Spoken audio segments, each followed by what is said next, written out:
So here we are at the end of row 18, and I finished my piece. So this is what it looks like so far. Okay? This is the right side facing us. We have our border, we have our pattern, we have our border. Okay? So now at this point, what we're going to do is determine the length for our custom table runner. So I wanted to do the first 18 rows for the set pattern, because after this, we're going to multiply the pattern until we get our desired length. So I'm first going to take a ruler and I'm going to measure my piece. So my piece is approximately 3 inches long so far. And what I'm going to do is I'm going to take that and I'm going to multiply it. So what that does is that gives us the length of how much the set pattern is based on our needle and our yarn. So the set pattern of 18 rows, right? Because after this, after 18 rows, we're just going to repeat row 1 all the way up to 18 again, and then repeat row 1 all the way up to 18 again, and repeat those rows until we achieve the length that we desire. Okay? So 18 rows for me is approximately 3 inches. So that means if I want, for example, my table runner to be 12 inches, then I'm going to take that and I'm going to multiply it. So this is 3, 6, 9, and 12. Okay? So that's 1, 2, 3, 4. So I'm going to multiply it 3 more times to get a total of 4 sets of 18 to achieve the 12 inches that I want.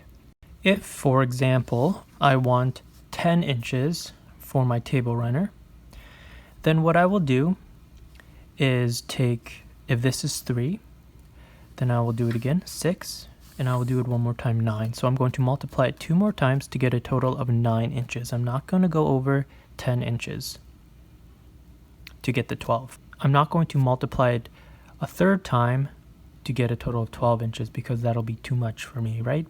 I want 10 inches, so I'm going to go as close to 10 as I can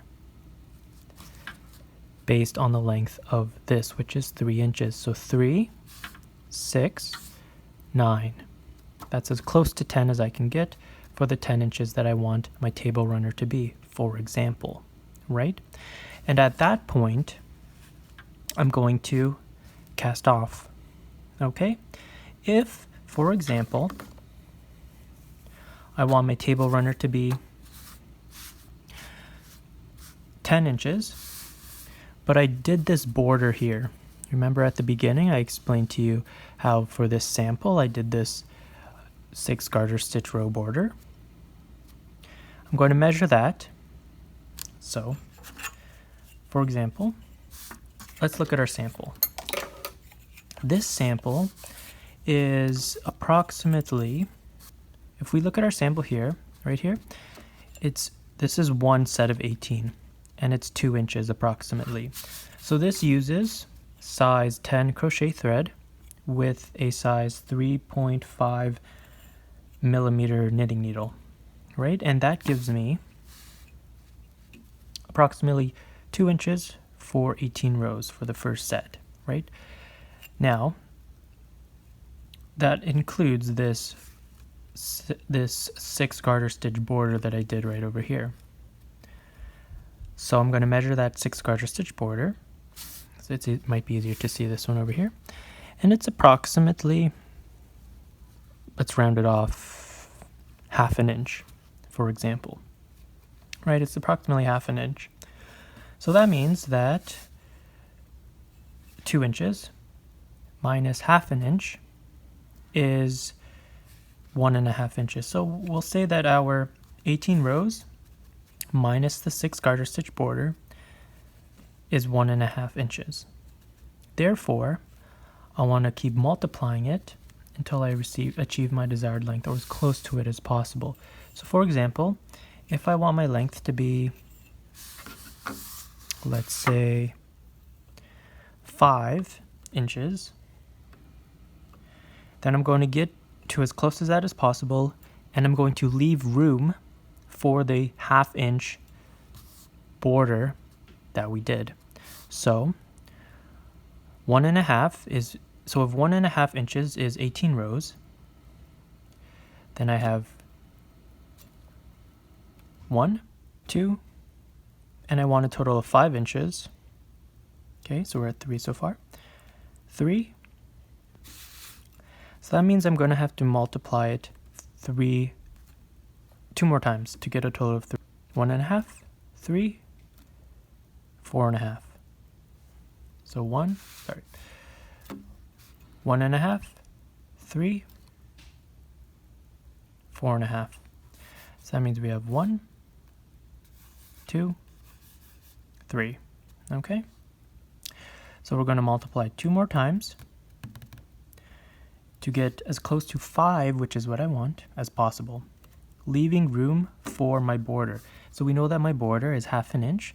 So if I multiply the 18 rows 2 more times for a total of 3, that means I'm going to hit approximately 4.5 inches. And from there, I'm able to add on the 1/2 inch for the 6 garter stitch rows to get a total of 5. Okay? And then from there I can cast off once I do my 6 garter stitch rows. Okay? So that's how we measure it. If, for example, I want a total of 6 inches for my table runner, and if a set of 18 is 1.5, here's the first one, set of 18, then the second row of set of 18, then the third set of 18, then the fourth set of 18.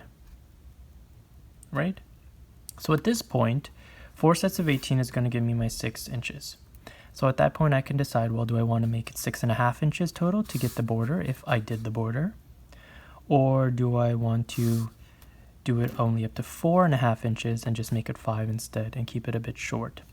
Right? So that's the decision you're going to have to make. In the case of this tutorial,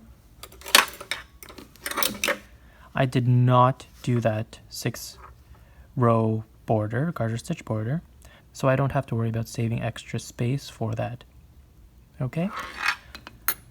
I can just go straight as close to the desired length as I wish and stop it there. Alright? So I hope that makes sense on how to determine the length.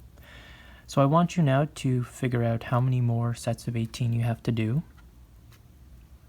And then I want you to work on those until you achieve your desired length. And once you achieve your desired length, we're going to cast off. Before that, in case you're wondering, the length of one set of 18 is 1.5 for this size 10 crochet thread with a 3.5 millimeter knitting needle. The length is for one row of 18, 1.5 inches approximately. And the width is for a border of 8 purls and 4 garter stitches on each side, including the pattern, is approximately 4 3/4. 4 inches, 4 3/4 inches. Okay? So that's just to give you an idea in case you're wondering the dimensions of this particular table runner using the size 10 crochet thread and a 3.5 millimeter knitting needle.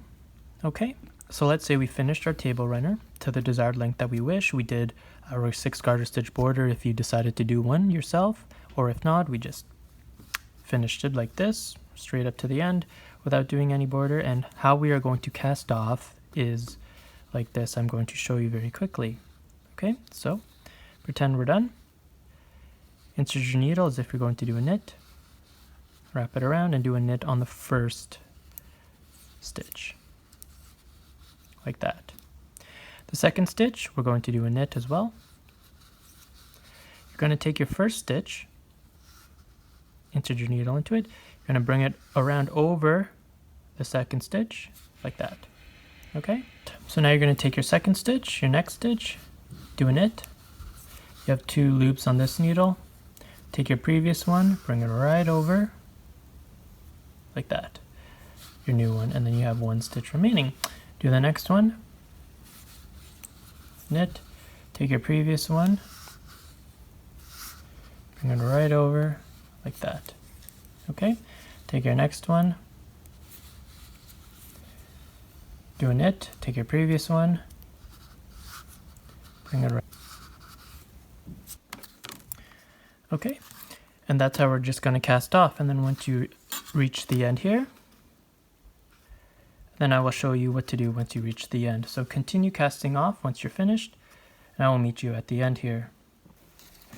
So here I am at the end of my casting off. Remember to remove your stitch markers. And I'm on my last stitch over here. So what we're going to do, so for the last stitch, we're going to cast it off like normal, do a knit stitch, bring the previous one over it like that, and we have this remaining.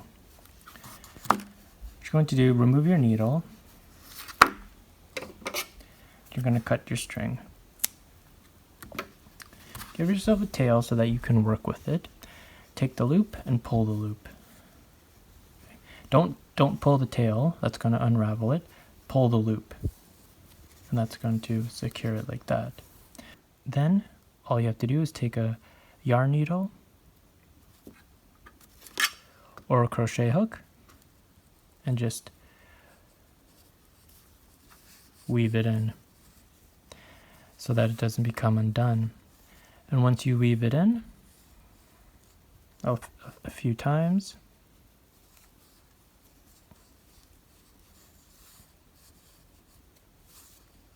okay, do it about 3 to 5 times, it should be okay. Cut this off and you're good to go. And the same thing with down here. The first tail we did at the very beginning, weave it in, cut it off, and you're good to go, and then you've completed your table runner. The last thing you should do, once you've completed your table runner and you've cut off all your string, is block it. Okay, so just take a steam iron or get some steam from some sort of source. I usually take an iron that has the steam part and I just steam it on it. What that's going to do is loosen all the fibers and not get it so stiff and wiggly, just make it nice and loose and flat. Alright, so there you have it. That is your custom table runner for the width and the length. It's a very easy pattern. The hardest part, I would say, would be working with the crochet thread if you have never done that before, but this will definitely give you a lot of practice. Thank you for watching, and please check out my channel for more crochet and knitting tutorials and projects that I have for you and that I'm going to have for you, and subscribe to get the latest updates on those. See you all later.